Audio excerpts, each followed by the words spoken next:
Diálogos de Virupa, el podcast para mentes insatisfechas.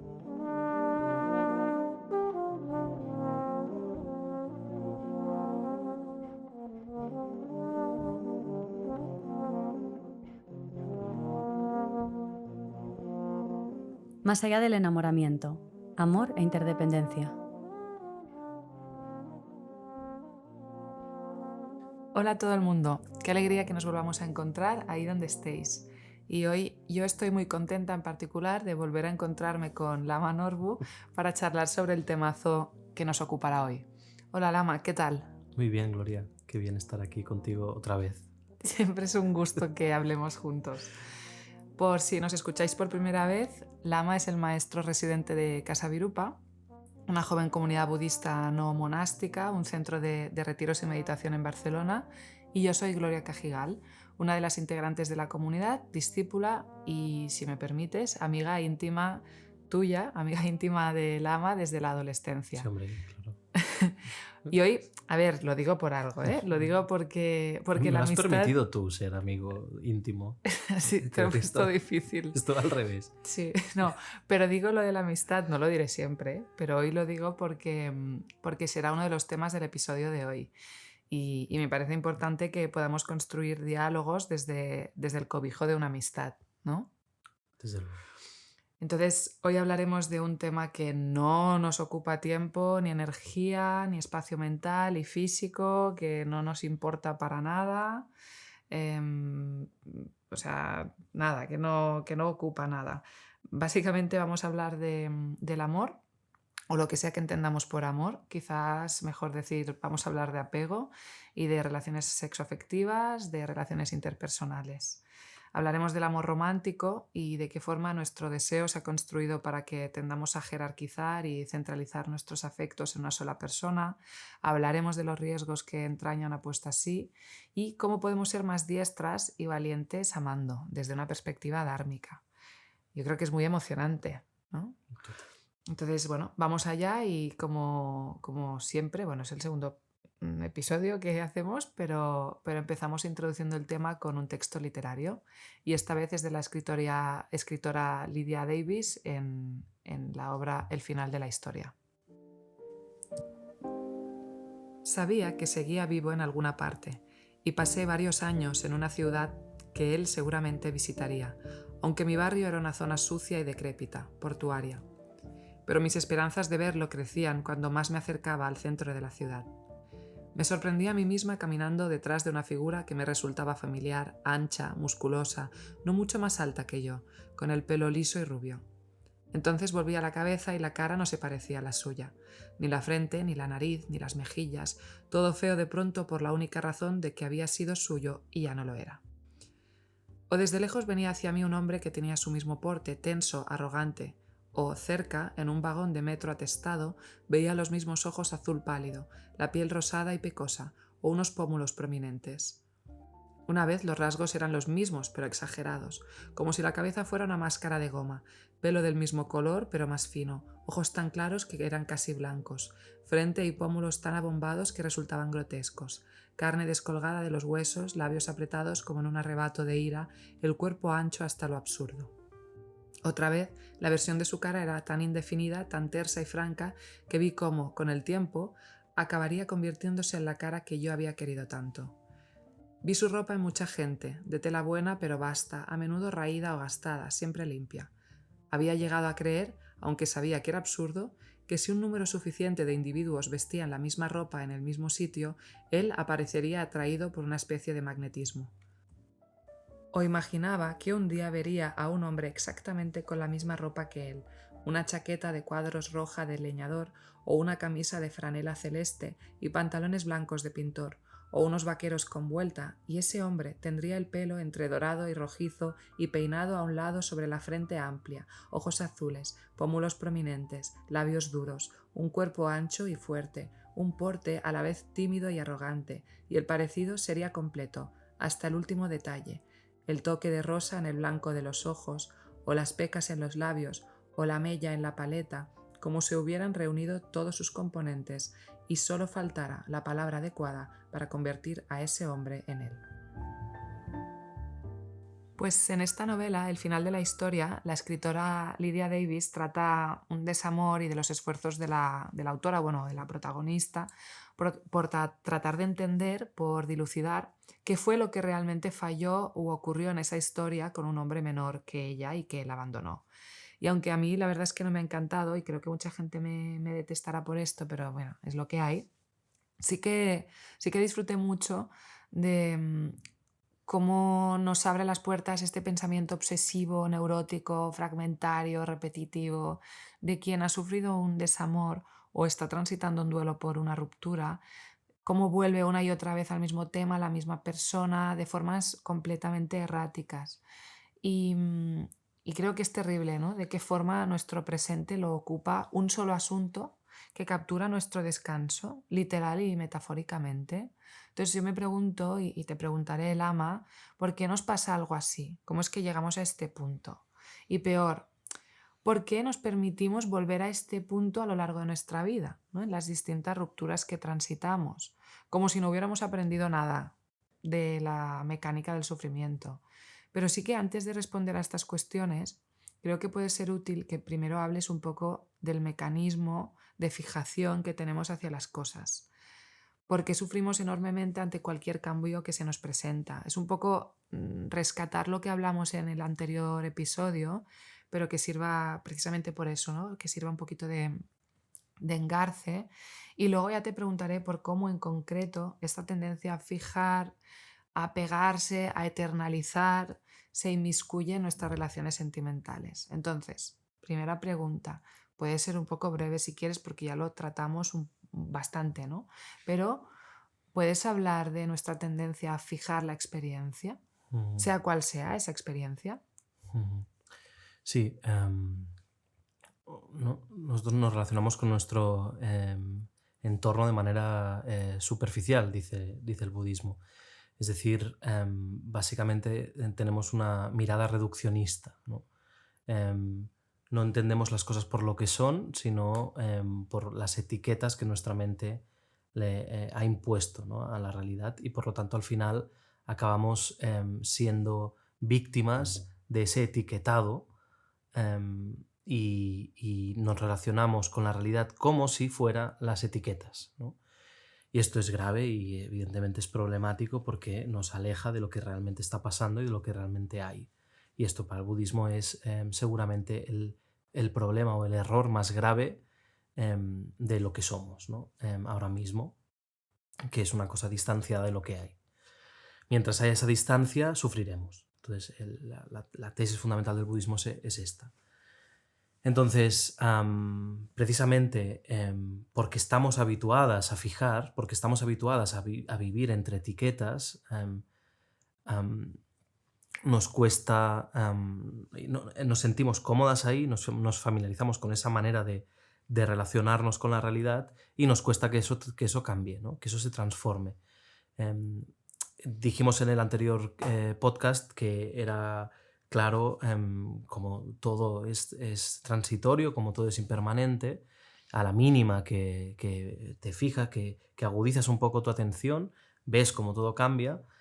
Sin embargo, las etiquetas con las que estamos familiarizadas son etiquetas que pretenden pues una cierta estabilidad, una cierta fijación, ¿no? Entonces ahí está pues la tensión, ¿no? El problema reside en esa tensión. La realidad es cambiante, nuestras etiquetas pretenden no serlo. Ujú. Nosotros decimos, esta persona es así, esta persona me da esto, o yo le doy esto a esta persona, y o sea, para que nos abramos realmente a la realidad, que es cambiante, todo lo que estamos viendo en la otra persona, vemos en nosotros o vemos en la relación, tiene que pasar demasiadas cosas, ¿no? Hay mucha tensión entre lo que realmente está pasando y lo que nosotros estamos viviendo, cómo nos lo estamos explicando. Y esa tensión, evidentemente, hace que decidamos y pensemos cosas mal, ¿no? Entonces nuestra relación, básicamente, en conclusión, es esta. Tenemos una realidad prefijada, ¿no? O sea, tenemos una realidad con la que le imponemos una cierta familiaridad. Tú tienes que ser aquello que yo, de alguna manera, considero familiar, o aquello que yo puedo prever, aquello Ujú. que me puede ser cómodo, ¿no? Que le es cómodo a mi mente, a mi sistema, porque no tiene que hacer demasiados esfuerzos por abrirse o entender, abrirse a lo desconocido o entender aquello que no es conocido, ¿no? Previamente.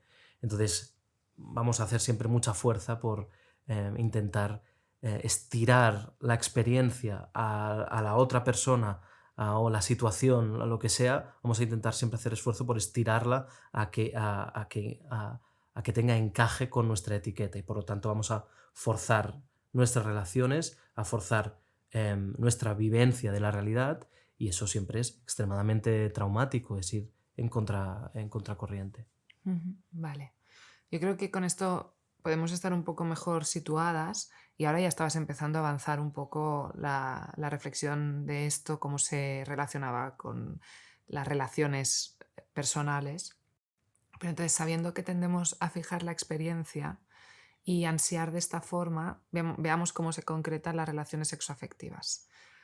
Hablemos, creo que puede ser súper interesante que empecemos hablando del amor romántico o del amor Disney, como dice Brigitte Vasallo, que es un concepto que ella utiliza para hablar de esta idealización de la parejita, ¿no? De la otra o el otro o le otro que me complementa, que me suma, que luego se extiende a la vida en pareja como un ideal de vida y buena y feliz, ¿no? Entonces, ¿por qué perpetuamos esta dinámica relacional que fija o que centraliza en una persona tantas cosas? Cuando sabemos, quizá por experiencias del pasado o porque lo intuimos, si no las hemos tenido, pero que duele y que nos va a doler, porque ansiamos tantísimo la historia esta de y vivieron felices y comieron perdices, que además de ser, estoy pensando, súper monógamo, es especista esta frase. O sea, ya entraña muchos problemas, ¿no? O sea, podrían ser felices y comieron Seitán, verduras sí, y sí. comieron seitán, Sí, ¿no? sí. No, comieron perdices, la Porque monogamia y el especismo. son felices a costa de las perdices, ¿no? Em, En otro episodio hablamos sí. de esto. O sea, sí, sí. Primero que estoy de acuerdo en esta predicción que hace Brigitte Vasallo, porque o sea, creo que o sea, es más fácil hablar en términos de amor romántico o los peligros de romantizar y tal, y que ahora como acabaremos de explicar, ¿no? Pero eh, corremos el riesgo de desatender una de las principales funciones que desde mi punto de vista o desde el punto de vista de tradición contemplativa debería tener una relación sexoafectiva, ¿no? Que son los cuidados. Entonces, ojo, porque si decimos que tenemos que mirar de desromantizar las relaciones, no significa dejarlas de cuidar. Y ahí es donde, de manera brillante, Brigitte lo que dice es hablemos de amor Disney, no hablemos de amor romántico, porque a mí me encanta que me lleven el desayuno a la cama, dice, ¿no? O sea, a quien no. Y se trata básicamente de... y es un problema porque al final creo que a menudo en este esfuerzo por deconstruir nuestra lógica relacional, lo que acabamos haciendo básicamente es ser unas frívolas intentando como simplemente ¿no? Como pasar por... O sea, pasar como sin pena ni gloria, ¿no? Por experiencias y por vínculos sexoafectivos en los que no nos deje demasiado impacto y no dejemos demasiado impacto en el otro. Total. Cuando, un momento, o sea, vivimos para dejarnos impacto las unas a las otras, tenemos que entregarnos al impacto que dejamos a las unas y a las otras, entre unas y otras, y desde esta tradición contemplativa lo que se dice es básicamente las otras te están afectando todo el rato y tú tienes que afectar todo el rato, responsabilizarte del efecto que haces en las otras continuamente, ¿no? Entonces, no os vamos a afectar, esto es una realidad interdependiente, nos guste o no, tengamos un día, hay días que uno se despierta diciendo qué bien que vive una realidad interdependiente, hay días que uno se despierta diciendo ojalá no viviera una realidad interdependiente, pero nos guste o no, Sí. y entonces tenemos que estar a la altura y ser elegantes con ello, ¿no? Entonces, ¿por qué nos interesa deconstruir el amor Disney? O por qué, o sea, creo que esto lo puede responder pues lo puede responder Brigitte Vasallo, o sea, leedla, escuchadla en los trabajos que hacía hace ya unos años. Aunque pobre, aún le siguen preguntando por todo esto una y otra vez, pero porque realmente es como que nos impacta y como bien decías al principio, como no nos ocupa, como no es nuestro tema, pues evidentemente tenemos como una necesidad de que nos ayuden a teorizar sobre todo esto, ¿no? Y que nos ayuden a poner un marco en lo que eminentemente Claro. es reactivo, ¿no? Que es como nos estamos vinculando y relacionando. Pero así, grosso modo, creo que está bien apuntar, y sobre todo desde la óptica del budismo, por qué tiene sentido al menos cuestionar nuestra lógica relacional heredada, ¿no? Ujú. Em, Primero, creo que básicamente porque es uno de los puntales de un sistema neoliberal. O sea, creo que, Sí. creo que es evidente las violencias que perpetúa un sistema neoliberal como el nuestro, ¿no? Entonces, perpetúa violencias, o sea, el resultado de un sistema neoliberal son como todas esas violencias, desigualdades que perpetúa. Pero también tenemos que entender qué conforma el sistema neoliberal, y una de las grandes cosas que conforma el sistema neoliberal son estas estructuras familiares, ¿no? O sea, esta visión de entrada de que lo que haces tienes que no fijarte demasiado en lo que repercute en el otro, ¿no? Tienes que simplemente estar pendiente de ti y como mucho de los tuyos, ¿no?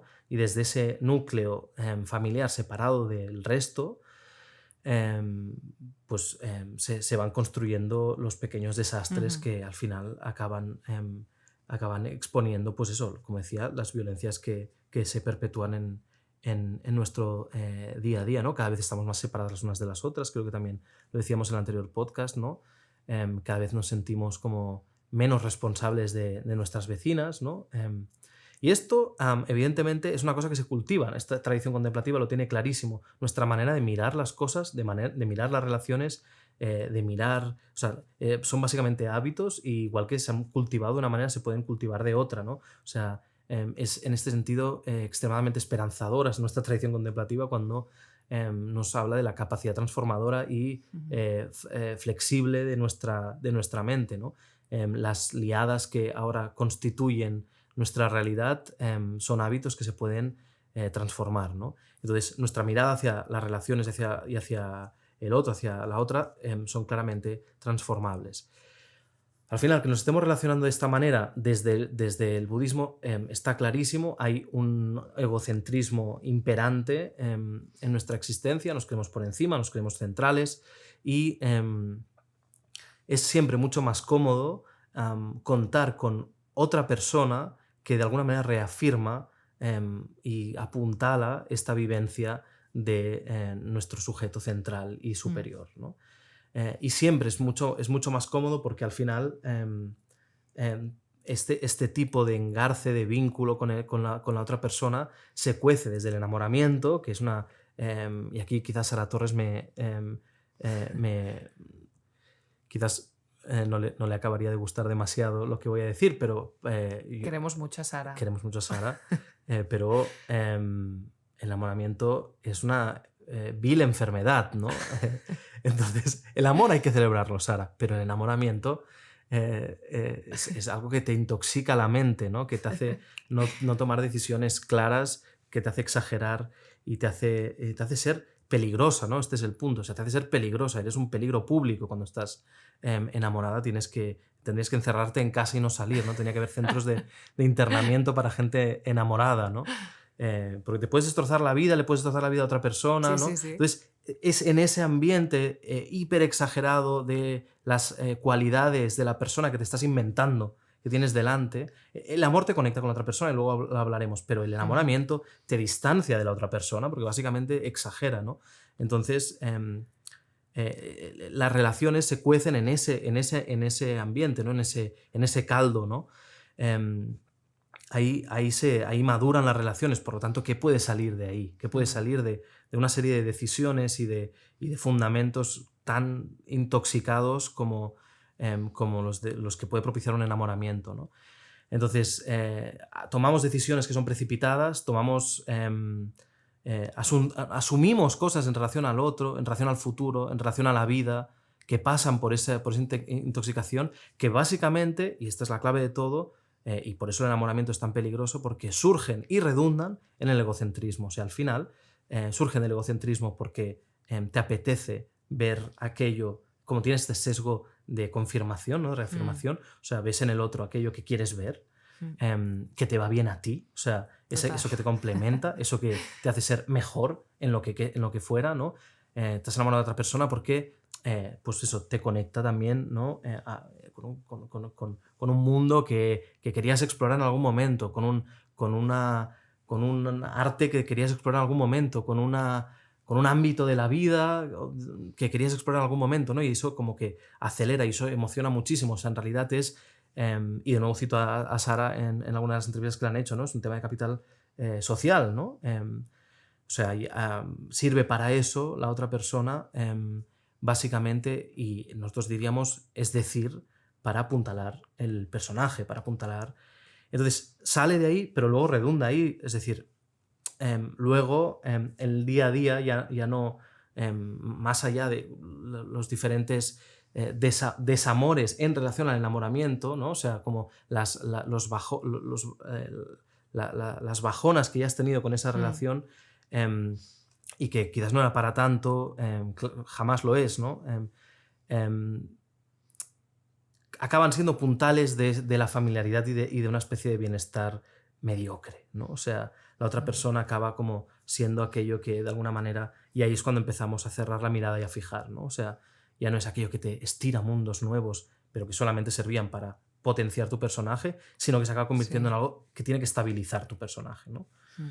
Y cualquier movimiento es extremadamente peligroso ahí, ¿no? Cualquier cambio es extremadamente peligroso ahí, ¿no? O sea, es imposible desde ahí permitirle a la otra persona crecer, porque básicamente la estás atrapando con tus fijaciones, ¿no? O sea, durísimo. Tú tienes que ser de esta manera, no te muevas de aquí, ¿no? Y esto habla en realidad de la fragilidad con la que nosotros estamos viviendo la vida, ¿no? O sea, con la fragilidad de nuestro propio personaje. Pero claro, el budismo dice que nuestro personaje es frágil porque es inexistente, es decir, es una falacia, ¿no? ¿Estás abriendo una de melones? Sí, no, o sea, está estoy bien. pensando todo el rato, hay que hacer más episodios, ¿no? Ahí como... No, pero es importante porque se tiene que entender... o sea, hay un par de cosas que tendrían que quedar muy claras. Primero, que el enamoramiento es muy peligroso, entonces espero como provocar una especie de moda social, ¿no? Un trend. Un trend que básicamente sirva para que cuando la gente... O sea, que entre la gente como se diga, hostia, estás enamorado, me sabe mal, estás bien, te necesitas algo, lo siento muchísimo, te puedo dejar mi casa, te puedo dejar mi cama para cuando lo necesites, quieres que te encierre yo, ¿no? O sea, que se empezara a poner de moda este tipo de mirada en relación al enamoramiento, porque otro gallo cantaría, ¿no? Yo te llamaré en la próxima. Sí. Entonces esto me gustaría que quedara muy claro. O sea, hay un problema aquí muy fuerte, que es que las relaciones se cuecen en el enamoramiento, ¿no? Y que luego, ojo, sirve de referencia a toda la relación. Sí. O sea, esa enfermedad, esa corrupción del alma, que es el enamoramiento, sirve de referencia. Es que no estamos como... Claro que no estamos como ese momento de enfermedad absoluta, porque hubieras muerto si hubieras aguantado más tiempo con esa enfermedad, ¿no? Entonces es algo que nos tiene que servir de alerta. Cuando nos veamos enamoradas, ojo, hay algo que no funciona, ahora en serio, hay algo que seguramente estoy viviendo por encima de mis posibilidades, ¿no? O sea, relájate y que sepas que lo que estás viendo desde el filtro del enamoramiento es mentira. O sea, que hay una realidad alternativa que te estás montando y que luego cuando te encuentres con la realidad te vas a hacer daño, ¿no? Entonces, creo que tendríamos que tener comienzos de relaciones muchísimo más controlados, muchísimo más serenos, muchísimo más contenidos, que eso es lo que nos revienta. Claro, más ¿no? descafeinados. Más eso da descafeinados, mucho palo. evidentemente. Sí, claro. Tú nos animas mucho a hacer esto en la comunidad, ¿no? A rebajar un poco o mucho la intensidad cuando estamos ahí. Sí. Pero claro, se pierde la gracia, ¿no? Pero o sea, la gracia es el tortazo que te pegas luego, o sea, es como...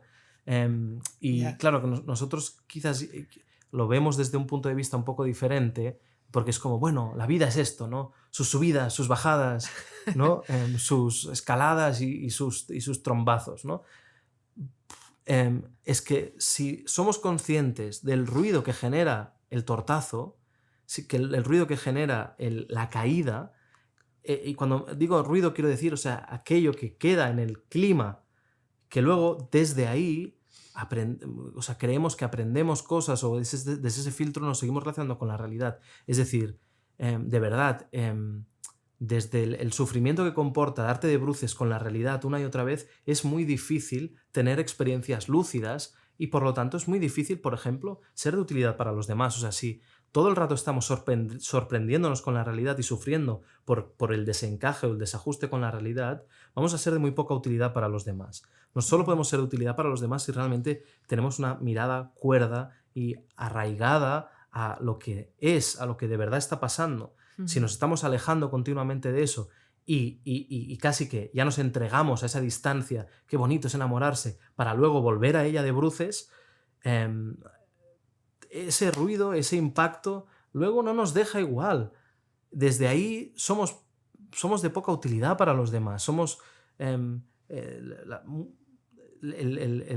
digamos, el impacto del trauma, del golpe, nos deja incapaces durante un tiempo. Y creo que cualquiera que necesite o que quiera vivir una vida un poco digna, serena, decente, agradable, incluso gozosa, tiene que cuidarse de ese tipo de golpes, ¿no? Y es fácil hacerlo. El tema, si no hubiera otra, solamente estaríamos hablando de cómo recuperarnos del desamor o de cómo recuperarnos de este reencaje con la realidad. Pero es que resulta que sí hay alternativa, ¿no? Que sí se puede ya prevenir esto, ¿no? Con esta como revisión exagerada del enamoramiento, por ejemplo, de verdad muchas cosas cambiarían porque seguramente entraríamos en las relaciones de manera mucho más consistente, mucho más cuerda, ¿no? Y luego quiero reivindicar una cosa. Es mentira que esta intensidad emocional tiene que ver con vivir de verdad. O sea, la vida es una cosa que pasa también, o sobre todo diría, mucho más allá de la exageración de nuestras aflicciones, de nuestras emociones. O sea, la vida es eso que pasa Es buena esta, también, no, pero en serio, porque si no parece que la vida es la intensidad emocional y la vida es algo que pasa mucho más allá, porque la vida es la otra persona también y la otra persona se aleja cada vez que nosotros estamos embelesadas en nuestro mundo emocional, como si dijéramos, ¿no? O sea, nuestras aflicciones nos separan a menudo de la otra persona, ¿no? Aunque creamos que son aflicciones como de estas como que nos acercan, como puede ser el apego. El apego nos separa de la otra persona porque nos separa de su voluntad de ser feliz. Pero cuando nosotros estamos apegados a otra persona, no queremos que la otra persona sea feliz, queremos que nos haga feliz. Entonces, de verdad, la intensidad emocional nos separa de la vida porque nos separa de la otra persona. Y tenemos que empezar a cultivar aquello que nos conecta con la otra persona. Y muchas veces pasa por gestionar mejor o controlar nuestro mundo emocional, ¿no? Heavy, ¿no? No, es que has dicho muchas cosas importantes. De hecho, tenía algunas preguntas, pero ya, no sé, se han ido resolviendo solas. Vale, pues vamos a más cosas. O sea, somos bastante especialistas en Occidente en diagnosticar las liadas, ¿no? Los problemas, pero pésimos ofreciendo cambios o cambiando algo de raíz. Entonces, ahora me gustaría que pudieras hablar un poco de formas alternativas al amor que conocemos aquí y cómo se puede concretar. Thich Nhat Hanh, un maestro budista que falleció el año pasado, tú sabes quién es perfectamente, pero yo lo digo para la gente que igual no lo sabe, pero dijo, ama de tal forma que la persona que amas se sienta libre. Es muy bonito, ¿eh? Entonces, bueno, y resume perfectamente la esencia de lo que es el amor según el budismo. Para quien no lo sepa, ¿nos puedes explicar un poco qué entiende por amor el budismo? Y bueno, igual en algún momento puedes hacer referencia a por qué en algunos círculos budistas o, bueno, al menos en Casa Virupa, decimos que amar requiere coraje y valentía. Pero bueno, primero eso, ¿qué es el amor? Ujú. Y por qué amar nos implica coraje. Ujú. O sea, primero, no es que sea una propuesta que no sea ajena, o sea, no es una propuesta que viene de India, este tipo de amor. Y precisamente por eso es entrenable, es decir, se puede desarrollar, ¿no? Porque tenemos la semilla, como si dijéramos, ¿no? Ya en nosotras y simplemente se tienen que dar las condiciones. El problema es que si no se entrena, si no hacemos de esta manera de amar un entreno, simplemente de vez en cuando, como casi como cuando te toca la lotería, se van a juntar las condiciones que hagan que esa semilla germine, pero luego rápidamente va a morir ese tallo, ¿no? Entonces,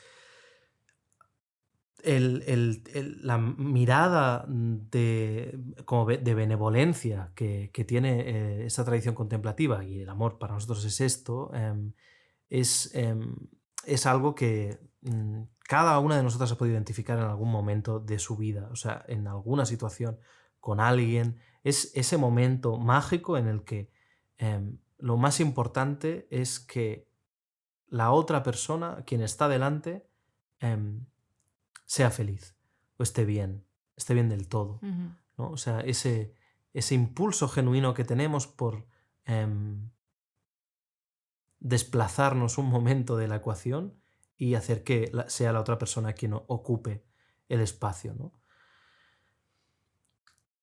Entonces, esto, o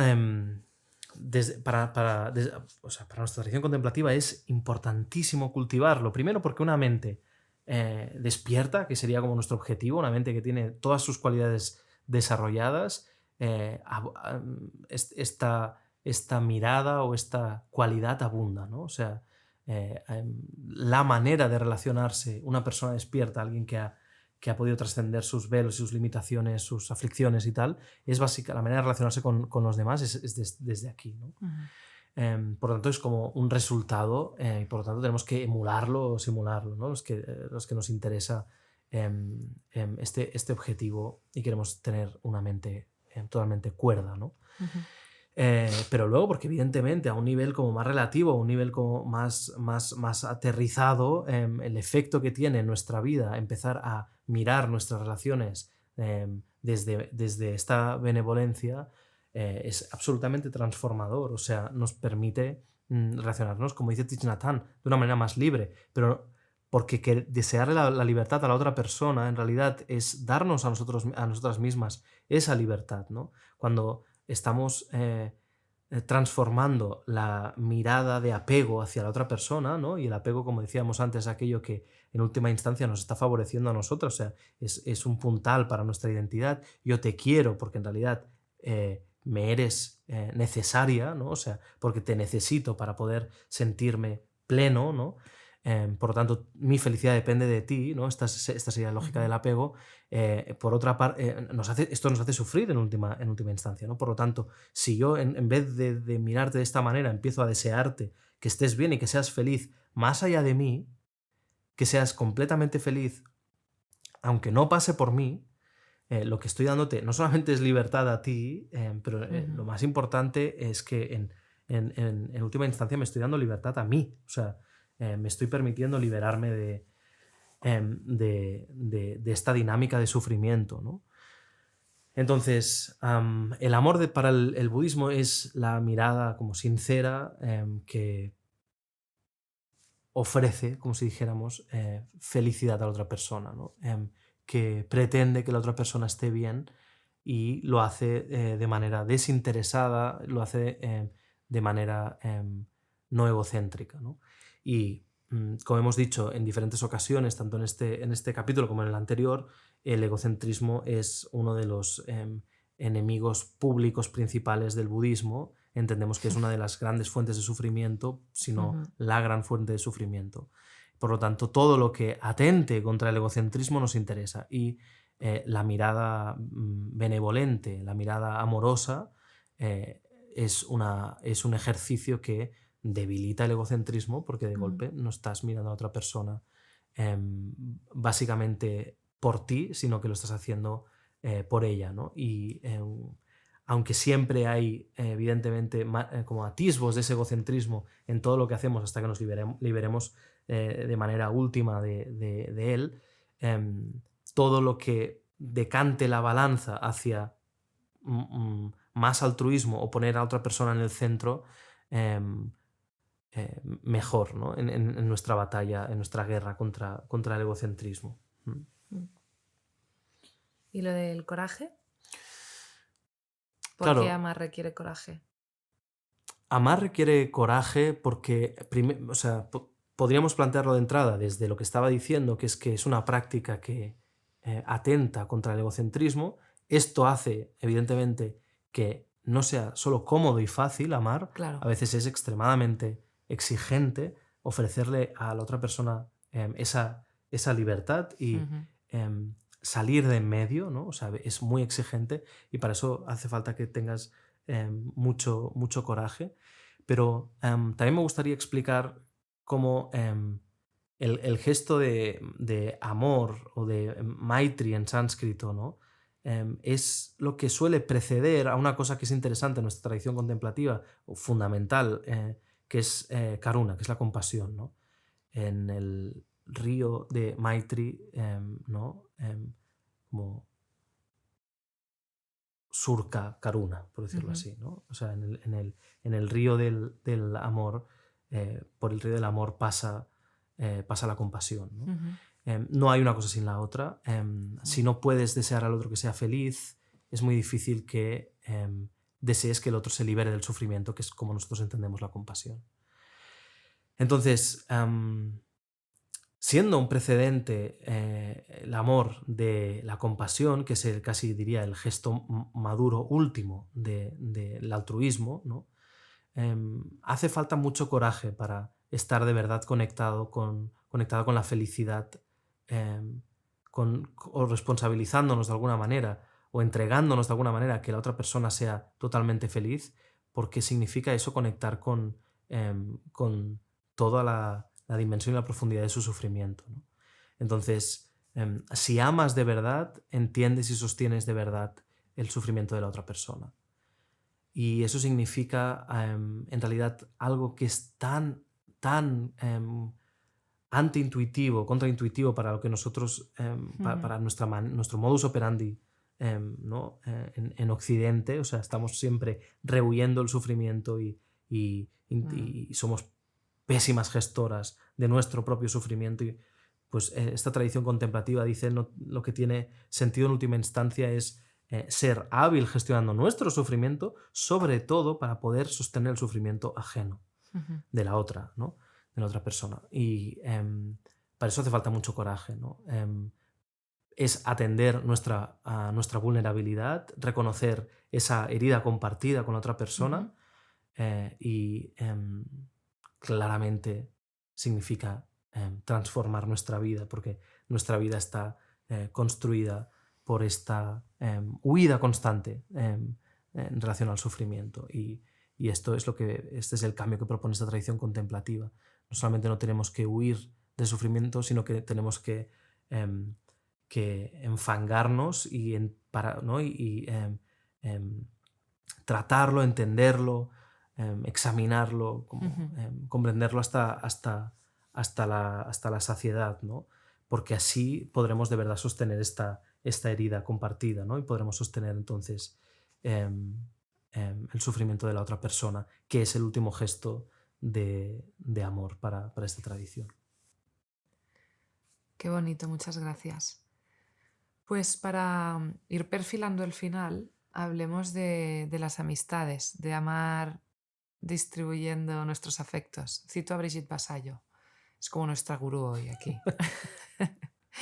Pero dice, una red afectiva es aquella que cuando andas por la cuerda floja y caes, evita que te mates, literalmente. Es aquel lugar esponjoso que amortigua la caída al vacío, que se come el golpe contigo, que atenúa el derrumbe haciendo de las piedras plumas, que te permite resoplar, levantarte, sacudirte el polvo enganchada a la ropa y seguir, sin sangre irrecuperable, sin fracturas inviables, sin vísceras deterioradas para siempre. A ti, Lama, bueno, siempre lo sé, pero desde hace mucho rato, tú dices que te parece que construir una red afectiva sólida tiene mucho más sentido que centralizar los afectos en una relación de pareja. Mm. Y ahora no me refiero a que tengamos que abrir nuestras relaciones y tener varias parejas o sexo con varias personas, o sea, no hablamos tanto de esto, sino de tener una red afectiva amplia y cuidada. En la línea de lo que dice uno de los... Es en la línea de lo que dice uno de los personajes de una novela muy, muy bonita que salió hace poco, Mañana y Mañana y Mañana, que dice, es más que romántico, es mejor que una historia de amor, es amistad. Mm, yo te pregunto, o sea, si nos puedes hablar un poco de esto, lo que me sale, es cierto que me sale, bueno, a ver, que vivo aquí en la comunidad contigo y tal, pero para ayudar a quienes nos estén escuchando, pero es más exigente tener que cuidar a más personas. O sea, es exigente en tanto que te responsabilizas de lo que te tienes que responsabilizar. O sea, em, es exigente. Es exigente votar, ¿no? Es exigente como decidirse. Es que es lo que hay que hacer, ¿no? O sea, entonces, No hay otra, ¿no? no hay otra. O sea, porque es eso, votas o te votan, ¿no? Entonces, pues o decides tú qué sentido y qué rumbo tiene tu deseo, tu voluntad, ¿no? Tu volición, tu criterio, o si no, son los propios hábitos y las propias inercias, las propias herencias que deciden por ti, ¿no? Entonces, creo que es algo que de entrada puede parecer exigente, pero que a medida que se va ejerciendo, cada vez lo es menos porque cada vez estamos más alineados con lo que nos conviene, de entrada partiendo de hacer básicamente lo que nos apetece, cada vez nos apetece más lo que nos conviene, ¿no? Y esto es algo que no es tan claro de entrada, pero luego lo acaba siendo, ¿no? Entonces, en esta línea, como estirando esto, es evidente que es más fácil, ¿no? A priori gestionar una relación que gestionar 15, ¿no? El tema es que cuando eso se analiza y se examina y sobre todo se ve el precio afectivo que pasa, ¿no? que el precio afectivo que supone tener una relación y como las diferentes, por una parte, o violencias, ¿no? Como en último término, que se pueden dar de una relación como extraída de lo social, o sea, de la red, separada del resto, ¿no? Sin testigos, en que la intimidad está por encima de todo lo otro y por lo tanto no hay demasiadas pistas si te estás separando de aquello que es cuerdo, de aquello que tiene sentido, de aquello que te habías propuesto, ¿no? No hay maneras de contrastar, no hay alertas, ¿no? Es difícil porque simplemente estás tú y la otra persona en vuestro mundo, ¿no? Esto como por una parte. Pero luego es que es evidente como cuando te relacionas básicamente con una persona, como decíamos antes, lo estás haciendo por una sed de sostener un personaje, de sostener una identidad, de hacerla lo más sólida posible. Y por lo tanto vas a estar poco dispuesta a que a otra persona le pase lo que le pasará, seguro, que es que se transforme, que cambie, ¿no? Y eso puede dar muchísima frustración, ¿no? En cambio, si la apuesta afectiva es una apuesta un poco más colectiva, ¿no? Si no solo descansas en una persona, es más difícil hacerse trampas, es más difícil hacer esas proyecciones, porque lo colectivo, en tanto que se acerca a la realidad, porque es interdependiente, ¿no? Siempre más real varias personas que o sea, 10 personas que 5 o que 2, ¿no? O sea, siempre eso nos va a permitir de alguna manera economizar las expectativas, por ejemplo. Nos va a acercar más a esa transformación constante que en realidad todo el mundo está transitando, ¿no? Es fácil descansar en una persona mientras ves que la otra está cambiando y poder compartir ese proceso y luego volver a esa primera persona. O sea, hay algo como natural que pasa, que te pone en una posición en que no es tan duro y tan complicado entender cómo todos vamos transformándonos, cómo todos vamos evolucionando. Es mucho más fácil y me atrevería a decir incluso bonito cuando pasa con una red afectiva amplia, ¿no? Y luego, en relación al tema de las violencias, y aquí evidentemente Brigitte tiene mucho que decir, cuando hay testigos la cosa cambia. Cuando tu intimidad es una intimidad colectiva, o sea, es una intimidad colectivizada de alguna manera, o sea, cuando aparte evidentemente de lo que puede pasar en la alcoba, las dinámicas de convivencia son dinámicas expuestas, las dinámicas con tus relaciones sexoafectivas son dinámicas expuestas a más vínculos, es muy difícil que te despistes y que vayas solidificando una manera de relacionarte, una manera de mirarte, una manera de hablarte, una manera de tratarte, que desgraciadamente es lo que suele pasar con las relaciones, ¿no? Porque siempre vas a tener a la otra persona para decirte, oye, ¿qué estás haciendo? ¿No? ¿Por qué le estás hablando así? ¿Por qué estás haciendo esto? ¿No? Y esto realmente es algo que parecería muy evidente. Lo que pasa es que la evolución natural, desde un punto de vista del urbanismo, pero desde un punto de vista de lo cultural, las referencias culturales, y evidentemente atravesado por el neoliberalismo, por el capitalismo y tal, nuestra manera fundamental de relacionarnos nuestra manera de relacionarnos era siempre apuntando a lo colectivo, o siempre había testigos, siempre era gregaria, ¿no? Lo que pasa es que de manera como silente y como si no pasara nada, cada vez estamos aceptando más que lo que se tendría que hacer, lo que se ha hecho siempre, por decirlo así, es vivir de esta manera tan separada, tan aislados las unas de las otras, cuando en realidad no hace tanto que estábamos viviendo de otra manera, ¿no? O sea, no es tan diferente, solo hace falta mirar lo que pasaba hace unos pocos años aquí mismo, y si no, lo que sigue pasando en otras culturas, ¿no? O sea, lo que pasa es que el capitalismo ya nos urge a incentivar esta fragmentación social, ¿no? Y es una pena porque realmente al final somos básicamente relaciones, ¿no? O sea, somos en relación, no somos de otra manera, dice esa tradición contemplativa. No hay una realidad última, hay una realidad relativa, ¿no? En relación en relación constante, ¿no? Por lo tanto, es atentar contra algo muy fundamental, ¿no? O sea, nosotros no podremos estar bien del todo jamás si nos separamos las unas de las otras, por muy en pareja que sea. Esto siempre va a atentar contra algo como una especie de cordura fundamental, ¿no? Nos va a alejar de esa cordura fundamental. Entonces, todo lo que tienda desde el punto de vista de tradición contemplativa, todo lo que tienda a lo gregario es bueno. Todo lo que tienda a que haya más referencias es bueno, todo lo que tienda a economizar nuestros afectos es bueno, porque además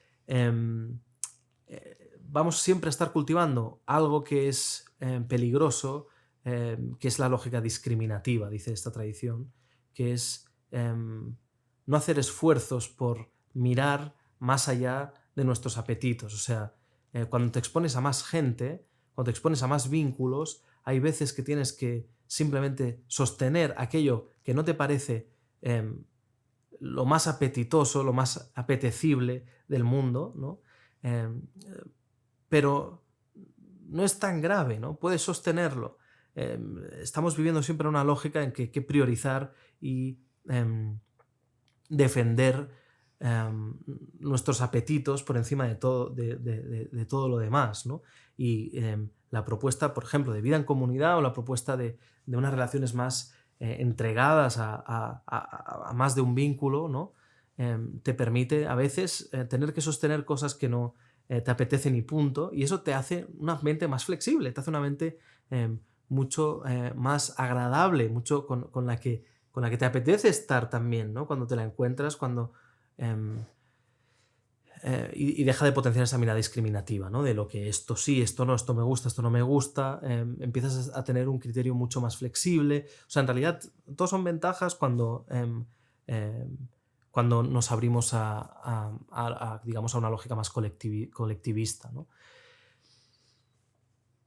Y desde el budismo es clarísimo porque esto nos acerca a la realidad. Todo lo que nos acerca a la realidad, como decía al principio, al revés, ¿no? Todo lo que nos aleja de la realidad, decía, nos genera sufrimiento. Todo lo que nos acerca a la realidad nos libera de él, ¿no? Y entonces, por suerte o por desgracia, también como decíamos antes, nos despertemos con más o menos buen pie. Cada día nos despertamos en una realidad que es interdependiente, ¿no? Y por lo tanto tenemos que, de alguna manera, desde esta atención contemplativa se nos invita a responsabilizarnos de esta verdad, ¿no? O sea, cómo vivimos en una realidad interdependiente, nuestras actitudes, nuestra conducta siempre tiene que tenerlo en cuenta, y eso significa siempre estar abierto al otro, estar teniendo una mirada que colectiviza, siempre saliendo de la lógica que perpetúa nuestro egocentrismo y las relaciones que digamos que lo apuntalan, ¿no? como las relaciones al uso monógamas, etc. Y creo que básicamente es esto. Vale, yo te iba a preguntar por el modelo de vida en comunidad, pero en parte ya has hablado de ello y también creo que quizá ya estamos un poco fuera de tiempo y he pensado que en realidad también merece un episodio entero, Sí. ¿no?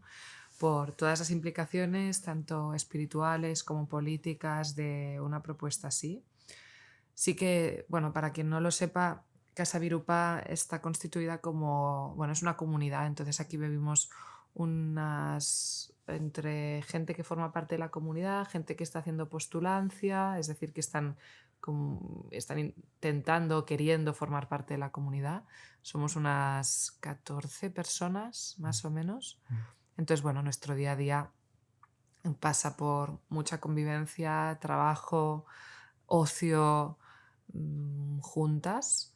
Y sí, por ejemplo, cuando Lama decía que si aquí hay una pareja y una de las dos partes pues se está dejando, ¿no? O sea, se está tratando mal a la otra persona o está siendo desagradable o lo que sea, pues la comunidad a veces sirve como una especie de, bueno, eso, como testimonios, como tú decías, de bueno, además que aquí hay una serie de valores, ¿no? Y que tratamos de regirnos por una visión de las cosas que hace que aquí o en cualquier otra parte, si vemos que hay algún gesto de violencia, pues hablaremos, ¿no? O lo denunciaremos. Pero bueno, es para que se entienda un poco el marco, pero sí que lo dejamos para otro momento. También es que me parece importante poder dedicarle un espacio, porque yo escucho a mucha gente que se dedica al ámbito de crítica cultural, análisis político-social y hablando de lo importante que es la interdependencia, pero viven con sus parejitas muy críticas y politizadas y todo lo que quieras, ¿no? Y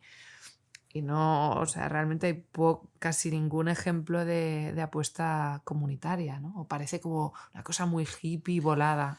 Entonces, bueno, que a ver si lo podemos hablar así más en detalle algún día. Sí, no. Hay muchas maneras además de hacer comunidad, no hace falta irte a vivir a la montaña con tus amigos, o sea, hay muchas maneras de hacer comunidad, es más es un tipo de mirada, ¿no? En cuanto a las relaciones, y es simplemente cambiar como algunas jerarquías, ¿no? Tiene que ver con eso, básicamente. Creo que sí que lo podríamos explorar porque creo que es útil no descartar solamente esto no es para mí, yo estoy con mi pareja y es lo que hay, porque claro, lo otro es muy difícil, ¿no? No es tan difícil ejercer una mirada de comunidad, por decirlo así. Yeah. Es cultivable. Total. Vale, pues muchas gracias. Me gustaría cerrar el episodio de hoy con una de mis citas favoritas de Epicuro, un filósofo griego que puso la amistad en el centro de su propuesta de vida, que también era comunitaria, y decía una cosa tan bonita como la frase cambia un poco en función del traductor, ¿no? Pero dice, la amistad sobrevuela el mundo entero, convocándonos a todos para que despertemos a la felicidad. Y eso es lo que esperamos, ¿no? Que el buen amor y las amistades nos ayuden a despertar en la felicidad. Muchas gracias.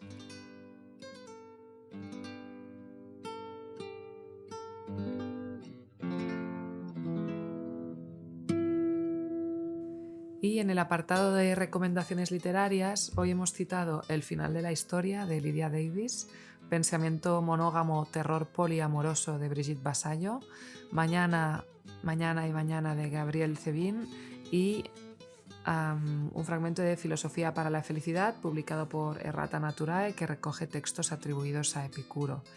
En cuanto a enseñanzas budistas, la verdad es que es un poco más difícil.